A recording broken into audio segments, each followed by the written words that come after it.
우리는 불확실한 시대를 살아가고 있습니다.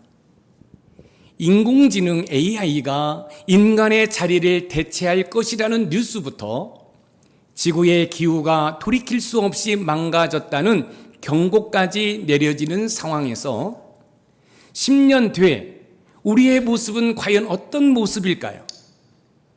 이처럼 불확실한 미래 속에서 사람들은 점점 더 종말론적 사고에 관심을 가지고 있습니다.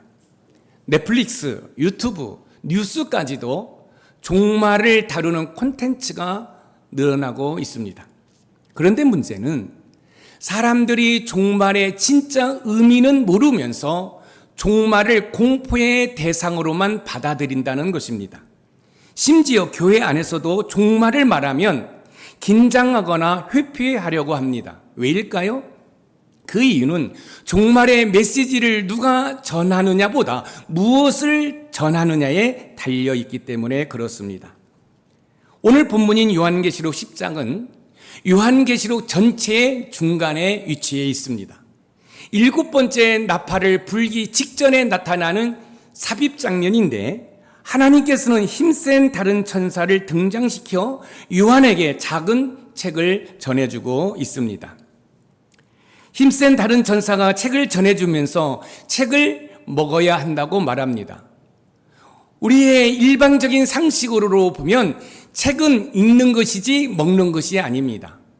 그런데 천사가 책을 전해주면서 책을 먹어야 한다고 말합니다. 책을 먹는다는 것은 어떤 의미일까요? 책을 먹는다는 것은 하나님의 말씀을 완전히 자기 안에 받아들이고 내면화하는 것을 상징하고 있습니다. 그러니까 하나님의 말씀을 단순히 듣거나 읽는 것을 넘어서서 그 말씀을 자신의 삶과 영혼에 깊이 새기고 소화하는 과정을 말하는 것입니다. 힘센 다른 천사의 등장은 공포의 시작이 아니라 하나님의 계획이 중단 없이 진행되고 있음을 우리에게 보여주는 위로의 사건입니다. 오늘 우리는 힘센 다른 천사를 통해 하나님의 종말 계시가 우리 삶에 어떻게 다가오며 어떤 복음적 의미를 가져다 주는지 함께 나누려고 합니다. 그런 본문을 통해서 힘센 다른 천사를 통해 우리에게 주시고자 하는 하나님의 메시지는 무엇인지 살펴보면서 하나님의 은혜를 나누도록 하겠습니다. 힘센 천사는 첫 번째 책을 가지고 하늘에서 내려옵니다. 요한계시록 10장은 7번째 나팔을 불기 직전에 나타나는 삽입 장면이라고 말씀을 드렸던 것처럼 힘센 다른 천사는 하늘에서 책을 가지고 내려옵니다. 오늘 본문 요한계시록 10장 1절 말씀을 우리 같이 읽어보겠습니다. 시작.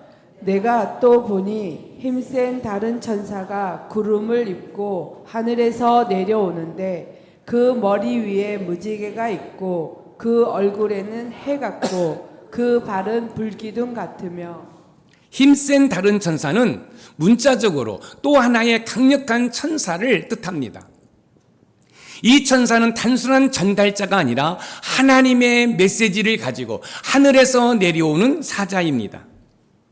하늘에서 내려온 힘센 다른 천사는 구름을 입고 옵니다. 여기서 구름은 하나님의 임재와 영광을 나타냅니다. 무지개가 그의 머리에 있다는 것은 하나님의 언약의 표징을 말하고 있습니다.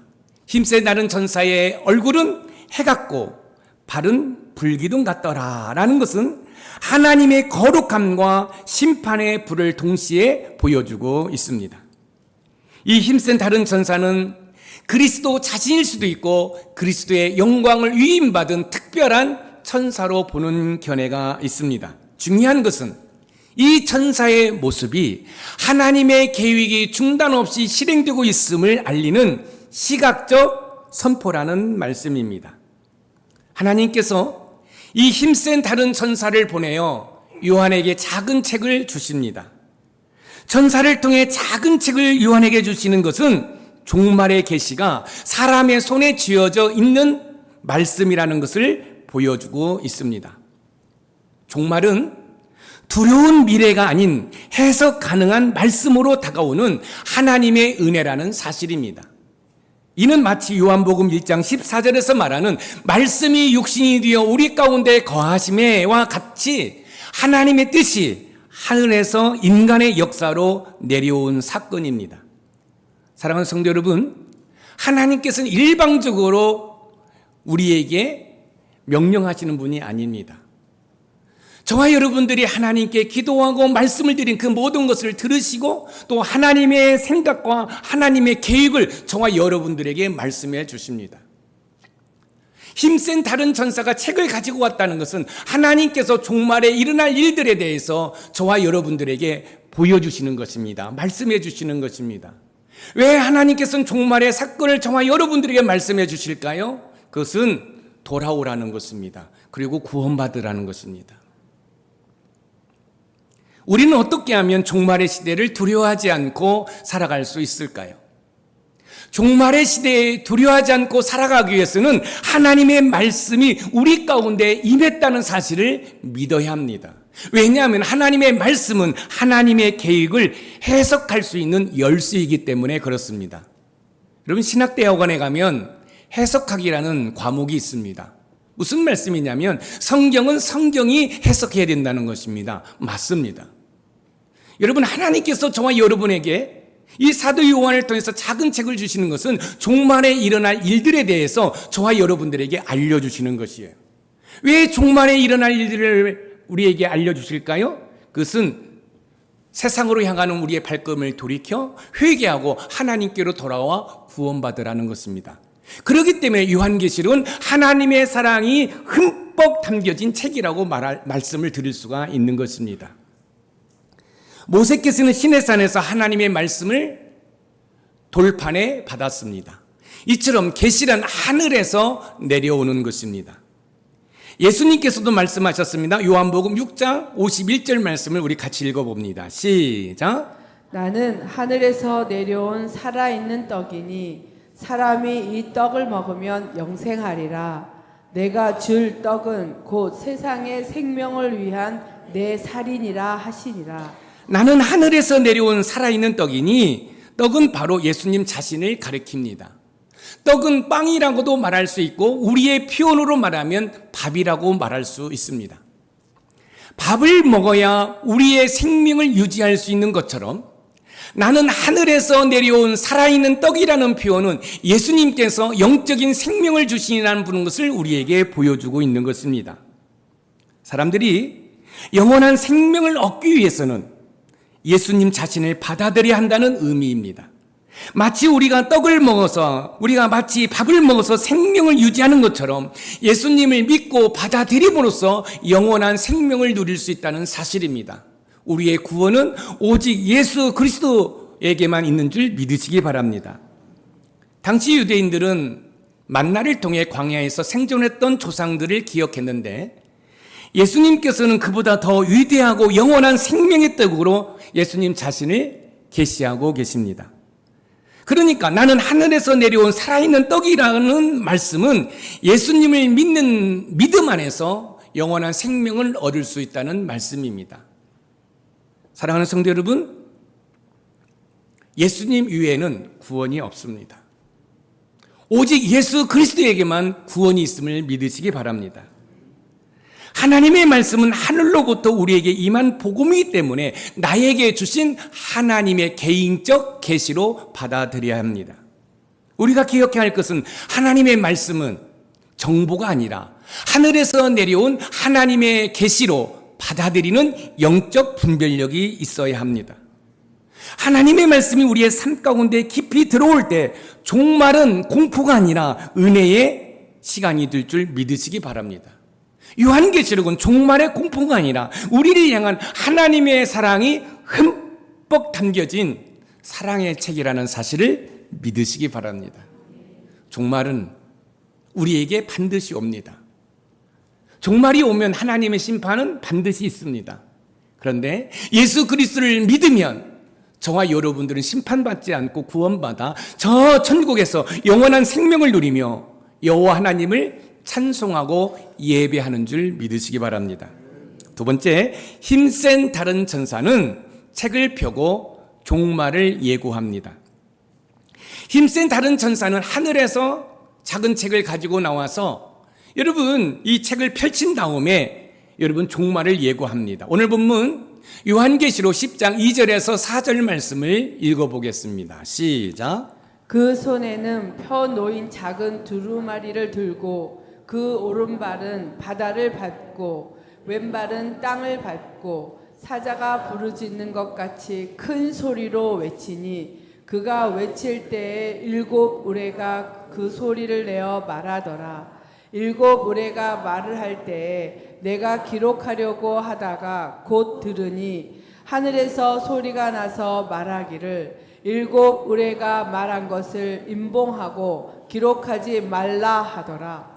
그 손에는 펴놓은 작은 두루마리를 들고 그 오른발은 바다를 밟고 왼발은 땅을 밟고 힘센 다른 천사는 작은 책을 펴고요. 오른발은 바다에 왼발은 땅에 디딥니다. 이것은 전 세계를 포함하는 하나님의 주권적 통치를 여러분 보여주고 있습니다. 작은 책은 요한계시록 5장에 나오는 두루마리와 다르지만 동일한 하나님의 말씀을 표현하고 있는 것입니다. 사도 요한은 일곱 우레가 무엇인가 말을 할 때에 기록하려고 하다가 하늘의 명령에 따라 기록을 멈춥니다. 여러분 일곱이라는 숫자는 완전수죠. 여러분 우레라는 이 단어는 여러분 성령께서 종종 하나님의 음성으로 심판으로 권능으로 나타내는 상징이라는 것을 성경이 말해주고 있습니다. 그러니까 일곱 우레는 하나님의 완전과 충만한 말씀 또는 심판을 선포하고 있는 것입니다. 그런데 왜 하나님께서는 왜 기록을 멈추게 하셨을까요? 그것은 하나님께서 어떤 계시나 비밀을 때로는 감추기도 하신다는 것을 우리에게 보여주고 있습니다. 모든 것을 다 드러내지 않고 하나님의 섭리 안에서 인간이 알 수 없는 부분도 남겨주신다는 의미로 볼 수 있습니다. 그러므로 저와 여러분들은 겸손하게 하나님께서 밝히시는 때와 방법에 여러분 맡기라는 의미를 우리에게 가르쳐주고 있는 것입니다. 여러분 요즘에 우리 자녀들은 자기만의 방이 있지 않습니까?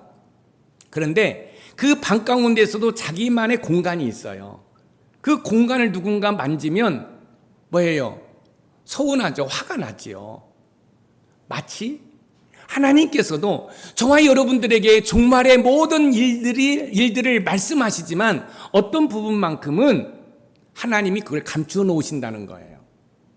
그러면 저와 여러분들은 어떤 자세를 가져야 될까요? 하나님께서 이 감추어 놓은 것을 말씀하실 때까지 믿음으로 인내하며 겸손히 기다려야 한다는 말씀입니다. 왜요?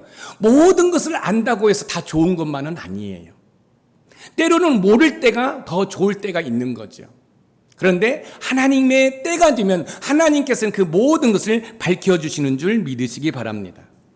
하나님께서는 종말을 무조건 다 드러내시는 분이 아니라 때를 따라 필요한 만큼만 계시하는 분이십니다. 그 사실을 우리는 히브리서 1장 1절에서 2절에서 확인할 수 있어요. 우리 한번 읽어보겠습니다. 시작. 옛적의 선지자들을 통하여 여러 부분과 여러 모양으로 우리 조상들에게 말씀하신 하나님이 이 모든 날 마지막에는 아들을 통하여 우리에게 말씀하셨으니 이 아들을 만유의 상속자로 세우시고 또 그로 말미암아 모든 세계를 지으셨느니라. 하나님이 이 모든 날 마지막에는 아들을 통하여 우리에게 말씀하셨으니 하나님께서는 그 시대와 상황에 따라 말씀하십니다. 이스라엘 조상들에게 말씀하신 하나님께서는 마지막 날에는 아들을 통하여 말씀하십니다. 마지막 날에 아들을 통하여 말씀하신다는 것은 종말에 관한 해석은 예수 그리스도를 통해서만이 가능하다는 것을 보여주고 있습니다. 왜 하나님께서 이 종말의 사건들을 감추어 놓으셨을까요? 그것은 오직 예수 그리스도를 통해서만이 해석할 수 있기 때문에 하나님의 때를 기다리고 계시는 것입니다. 사랑하는 성도 여러분, 예수 그리스도를 통해서만이 종말에 관한 모든 것들을 이해할 수 있음을 믿으시기 바랍니다. 우리는 어떻게 하면 종말의 말씀을 바르게 이해할 수 있을까요? 종말의 말씀을 바르게 이해하기 위해서는 말씀을 펴고 묵상하며 그리스도 중심으로 해석해야 합니다. 왜냐하면 그리스도는 계시의 완성이며 해석의 열쇠이기 때문에 그렇습니다. 여러분, 요한계시록은 예수 그리스도를 통해서 해석이 되어야 됩니다. 내가 자의적으로 해석하면 하나님의 진노를 받을 수밖에 없습니다. 누가복음 24장에 보면 엠마오로 가던 제자들이 성경의 말씀을 이해하지 못할 때 부활하신 예수님께서 말씀을 설명해 주는 장면이 나와요. 우리 누가복음 24장 27절 말씀을 한번 읽어보겠습니다. 시작. 모세와 모든 선지자의 글로 시작하여 모든 성경에 쓴 바 자기에 관한 것을 자세히 설명하시니라. 모든 성경에 쓴 바 자기에 관한 것을 자세히 설명하시니라.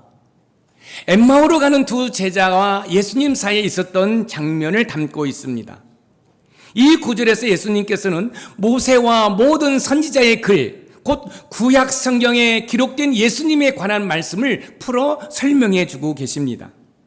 예수님께서는 구약에 예언된 메시아로서의 역할과 고난, 그리고 영광에 이르기까지의 모든 내용을 제자들에게 차근차근 짚어주고 계십니다. 이로써 제자들은 예수님께서 단지 그들의 기대와 달리 고난받고 십자가에 달리신 분이 아니라 성경이 예언한 참된 구원자와 메시아임을 깨닫게 됩니다. 이처럼 하나님의 말씀은 우리 삶을 해석하고 설명해 줍니다. 사랑하는 성도 여러분, 여러분들이 여러분의 삶을 해석하기를 원하십니까? 그렇다고 한다면 여러분들은 말씀을 가까이 하셔야 됩니다. 말씀을 가까이 할 때 여러분의 삶을, 여러분의 인생을 이 말씀을 통하여 해석할 수 있습니다. 그리고 그 성령 하나님께서 그것을 풀어주시고 깨닫게 해주시는 줄 믿으시기 바랍니다. 말씀은 우리의 영의 양식입니다. 그러므로 많이 읽고 묵상할 때 하나님의 음성을 들을 수 있고 우리의 인생의 답답한 문제를 깨닫게 되고 그 문제를 해결할 수 있음을 믿으시기 바랍니다. 여러분의 삶에 많은 문제가 있지 않습니까? 가정공동체, 일터공동체, 신앙의 공동체 이런저런 문제가 있지요. 그런데 여러분들이 이 말씀을 붙들지 아니하고는 여러분의 그 답답한 인생이 해결되지 않는다는 사실을 기억하시기 바랍니다. 여러분, 하나님의 말씀입니다. 이 말씀은 우리 인생의 모든 해답이 여기에 담겨져 있습니다. 그래서 여러분의 삶에 답답한 문제, 여러분의 삶에 해결되지 않는 문제들이 있다고 한다면 말씀을 펼치고 이 말씀을 붙들고 기도할 때 여러분의 답답한 인생의 문제들이 다 해결되는 줄 믿으시기 바랍니다. 하나님께서는 말씀을 통해 종말을 예고하십니다. 그러나 중요한 사실은 그 말씀은 오직 예수 그리스도 안에서 바르게 해석되어야 합니다. 그러기 위해서는 성경을 전체적으로 읽되 그리스도를 중심으로 읽고 해석해야 합니다. 여러분, 프리즘은 알죠? 프리즘. 여러분, 빛이 있는데 이 프리즘을 통과할 때 이 프리즘의 색깔에 따라 여러분 이 빛의 색깔이 달라집니다. 여러분, 빛이 그냥 하얀 빛이 있는데 이 프리즘이 빨간색이면 빨간색으로 바뀝니다. 파란색이면 파란색으로 바뀝니다. 그렇습니다. 하나님의 말씀은 예수 그리스도를 통해서 해석되고 이해가 되어야 됩니다. 그런데 그렇지 아니하면 문제가 발생해요. 여러분, 여러분들이 종말론적인 그런 사건들을 이해하기를 원한다고 한다면 예수 그리스도를 중심으로 하나님의 말씀을 묵상하고 그 말씀을 여러분 삶에 적용하고 실천하는 은혜가 있으시기를 주님의 이름으로 축원드립니다. 모든 말씀이 그리스도 안에서 바르게 해석되어야 합니다. 사랑하는 성도 여러분, 종말에 대해 알기를 원하십니까? 그렇다면 종말의 말씀을 그리스도 안에서 바르게 읽으시기 바랍니다. 그때 우리는 종말을 예고하는 말씀이 두려움의 경고가 아니라 구원의 초대장이라는 사실을 발견하게 될 줄 믿습니다. 종말의 말씀이 구원의 초대장으로 인식되는 은혜가 우리 높은산 샘물교회 모든 성도들의 삶 가운데 나타나기를 주님의 이름으로 축원드립니다. 요한계시록은 무서운 종말에 관한 책이 아니라 우리를 향한 하나님의 사랑의 언어로 여러분 흠뻑 젖어 있는 사랑의 책인 것을 여러분 믿으시기 바랍니다. 사랑하는 성도 여러분, 저는 이 요한계시록을 연구하면서 요한계시록은 하나님의 사랑으로 흠뻑 적셔 있는 책이라는 것을 깨닫고 너무너무 감동적이었습니다. 요한계시록은 저와 여러분을 향한 하나님의 사랑이 흠뻑 적셔 있는 책인 줄 믿으시기 바랍니다.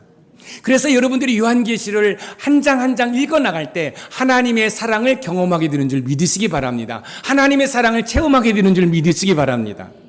마지막으로 세 번째, 힘센 다른 천사는 책을 먹으라고 명령합니다. 힘센 다른 천사는 하늘에서 작은 책을 가지고 와 펼쳐서 종말적인 것을 보여준 다음에 이제는 그 책을 먹으라고 명령합니다. 오늘 본문 요한계시록 10장 8절에서 10절 말씀을 읽어보겠습니다. 시작.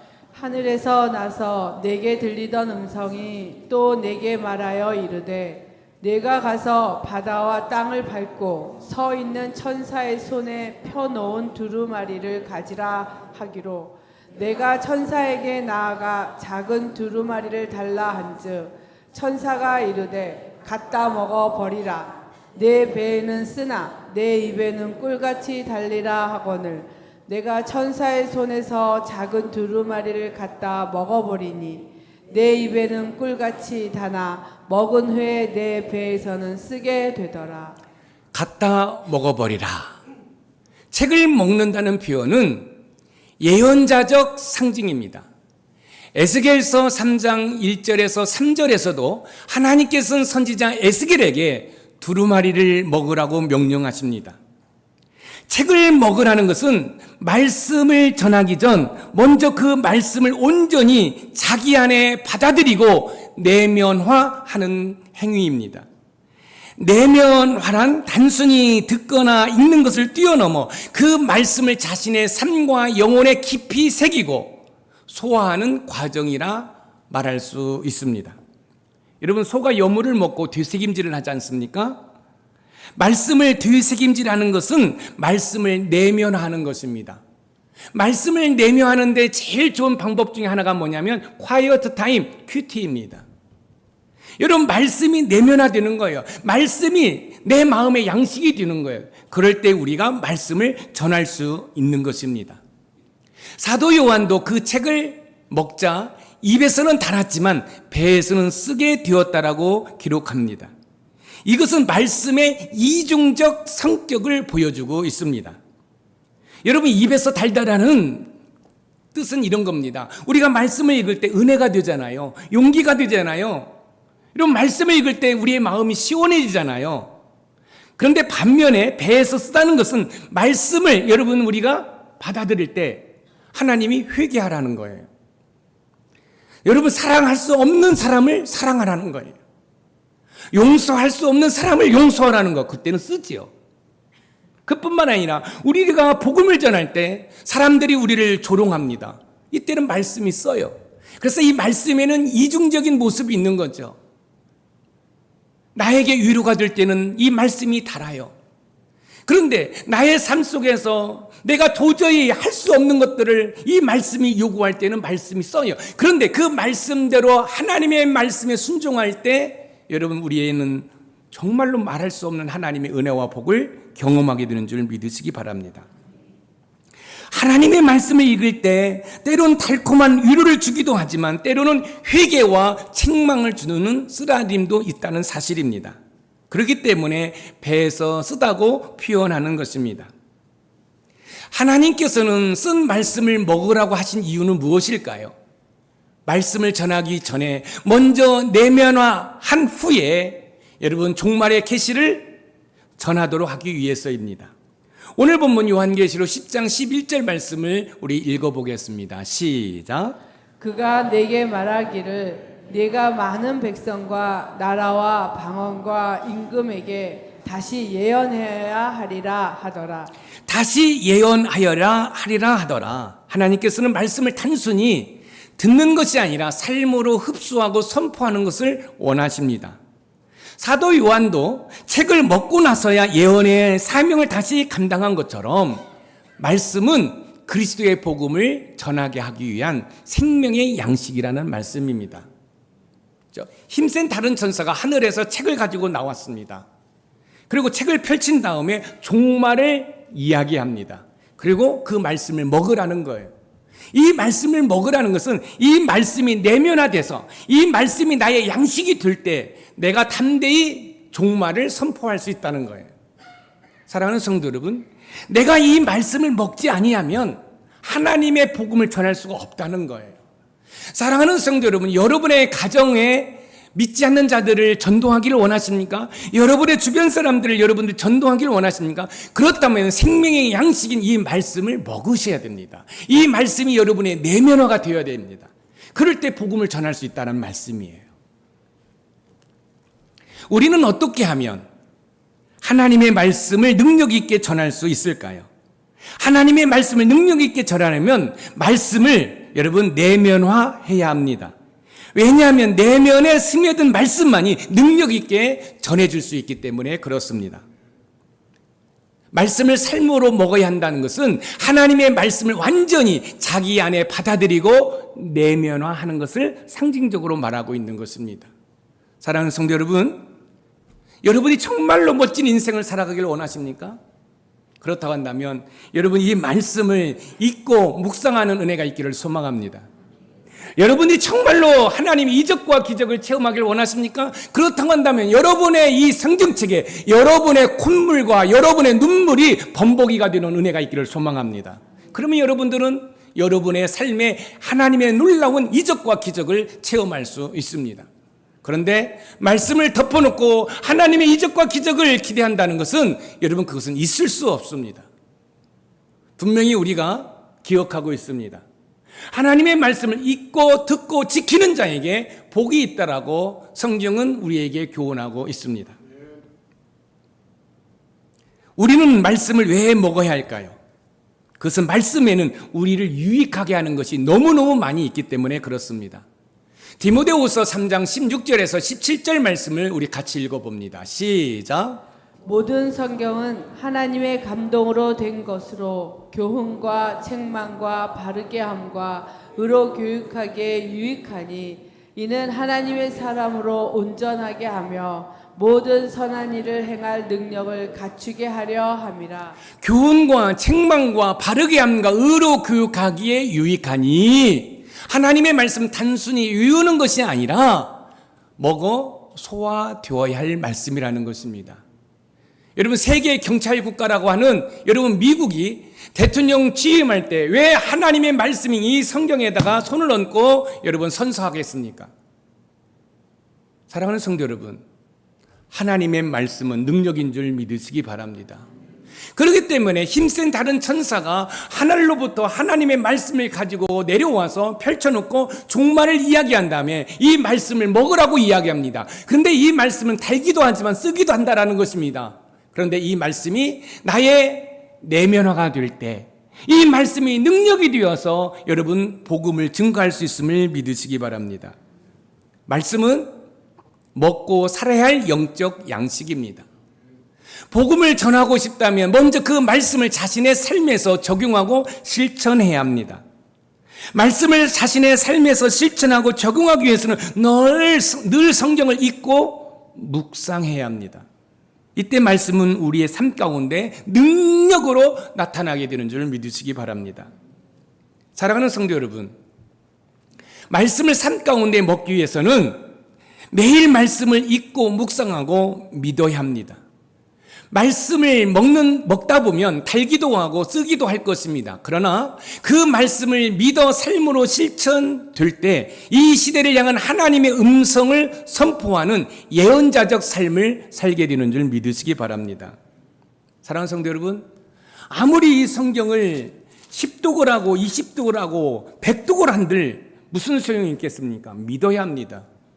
여러분 하나님의 말씀이 하나님의 말씀이라고 믿고 여러분이 이 말씀을 삶에 적용하고 실천할 때 이 말씀의 능력이 여러분의 삶 가운데 펼쳐지는 줄 믿으시기 바랍니다. 아멘. 그렇다고 한다면 여러분들은 오늘부터 주야로 말씀을 묵상하셔야 됩니다. 그러면 시절을 쫓아 많은 열매가 맺혀지는 줄 믿으시기 바랍니다. 여러분들의 성경에 제가 조금 전에 말씀을 드렸던 것처럼 여러분의 눈물과 콧물이 범벅이가 되어서 이 성경책을 펼치면 이렇게 이 부분이 올라가 있다고 한다면 여러분들은 하나님의 이적과 기적을 체험하게 될 줄 믿습니다. 저와 여러분들이 이 땅에 살아가면서 하나님의 은혜를 누리지 못하는 이유가 뭘까요? 그것은 말씀을 덮어놓고 믿기 때문에 그렇습니다.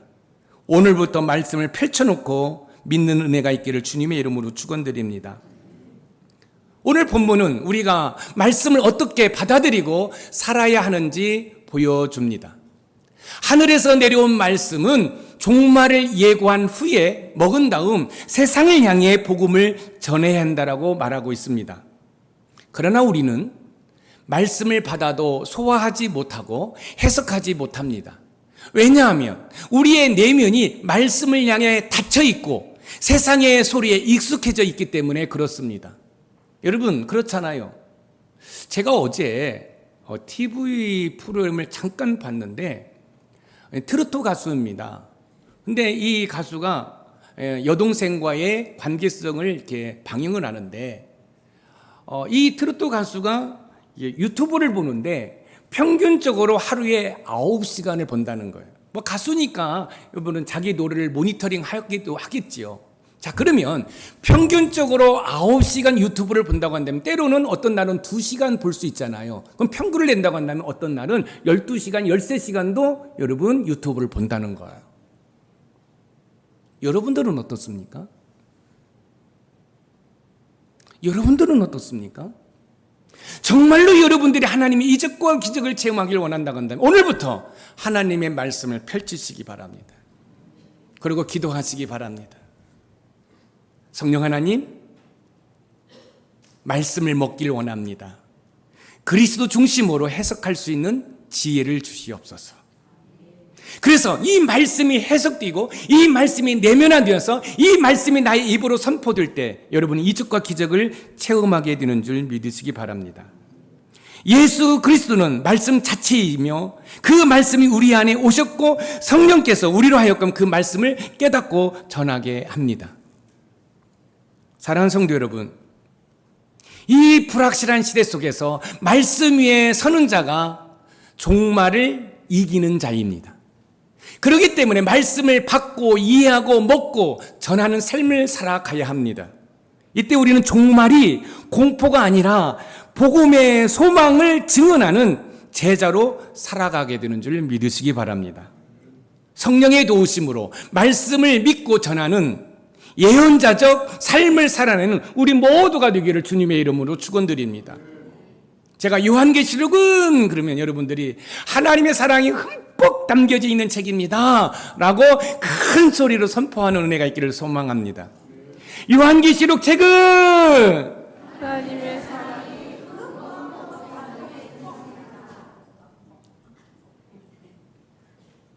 아니, 성이 안 차요. 이 본당의 천장이 한 10m 올라갔다 떨어질 줄로 한번 해봅시다. 그래서 여러분 왜 그렇게 하냐면 여러분의 머리에 이 사실이 인지가 되면, 기억이 되면 이 말씀이 여러분의 삶을 주관해주고 그 말씀이 여러분을 이끌어가기 때문에 여러분들이 하나님의 이적과 기적을 체험할 수 있는 거예요. 그래서 요한계시록은 하나님의 사랑이 흠뻑 여러분 담겨진 책이라는 사실을 여러분이 믿는 은혜가 있기를 소망합니다. 자, 한번. 자, 요한계시록 책은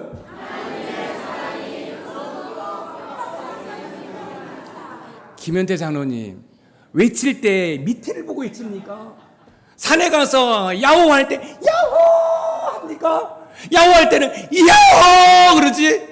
밑에 보지 말고 다 얼굴 보고. 요한계시록 책은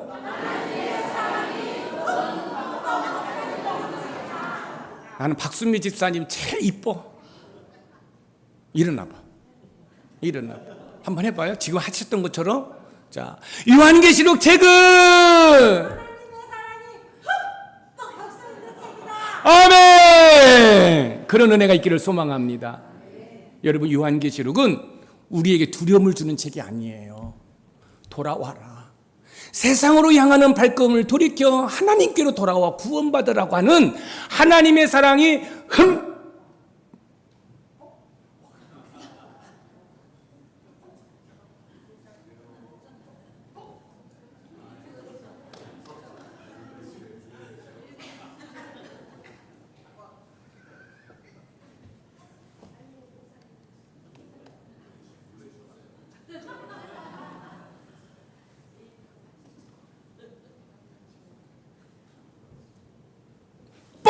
담겨진 책이에요.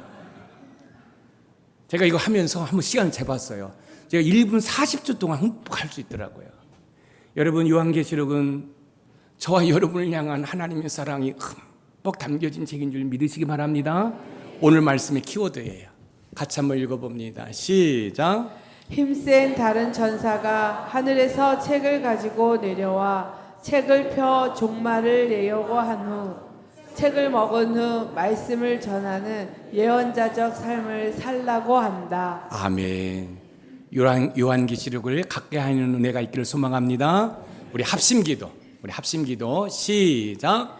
주님, 하나님의 말씀을 내 삶의 중심으로 받아들이게 하소서. 아멘. 종말의 시대를 두려워하지 않고 그리스도 안에서 해석하게 하소서. 아멘. 말씀을 먹고 전하는 예언자적 삶을